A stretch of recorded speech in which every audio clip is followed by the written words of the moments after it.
सुन रहे हैं सुनो साथिया। गौड़ देश में वर्धमान नाम का एक नगर था जिसमें गुणशेखर नाम का राजा राज करता था। उसके अभय चंद्र नाम का एक दीवान था। उस दीवान के समझाने से राजा ने अपने राज्य में शिव और विष्णु की पूजा, गोदान, भूदान, पिंडदान आदि सब कुछ बंद करवा दिए। नगर में ढूंढी पिटवा दी कि जो भी ये काम करेगा उसका सब कुछ छीनकर उसे नगर से निकाल दिया जाएगा। एक दिन दीवान ने कहा, महाराज, अगर कोई किसी को दुख पहुंचाता है तो उसके प्राण लेता है तो पाप से उसका जन्म मरण नहीं छूटता। वह बार बार जन्म लेता और मरता है। इससे मनुष्य का जन्म पाकर धर्म पढ़ाना चाहिए।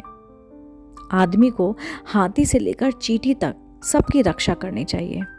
जो लोग दूसरों के दुख को नहीं समझते और उन्हें सताते हैं, उनकी इस पृथ्वी पर उम्र घटती जाती है और वे लूले लंगड़े काने बौने होकर जन्म लेते हैं। राजा ने कहा, ठीक है। अब दीवान जैसा कहता राजा वैसा करता जाता। देव योग से एक दिन राजा मर गया। उसकी जगह उसका बेटा धर्मराज गद्दी पर बैठा। एक दिन उसने किसी बात पर नाराज होकर दीवान को नगर से बाहर निकलवा दिया।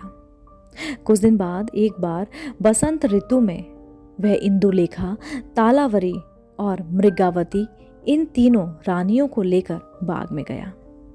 वहां जब उसने इंदुलेखा के बाल पकड़े तो उनके कान में लगा हुआ कमल उनकी जांघ पर गिर गया। कमल के गिरते ही उनकी जांघ में घाव हो गया और वह बेहोश हो गई। बहुत इलाज हुआ तब वह ठीक हुई। इसके बाद एक दिन की बात है कि तारावली ऊपर खुले में सो रही थी। चांद निकला। जैसे ही उनकी चांदनी तारावली के शरीर पर पड़ी, फफोले उठाए। कई दिन से इलाज के बाद उन्हें आराम हुआ। इसके बाद एक दिन किसी के घर में मूसलों से धान कूटने की आवाज आई।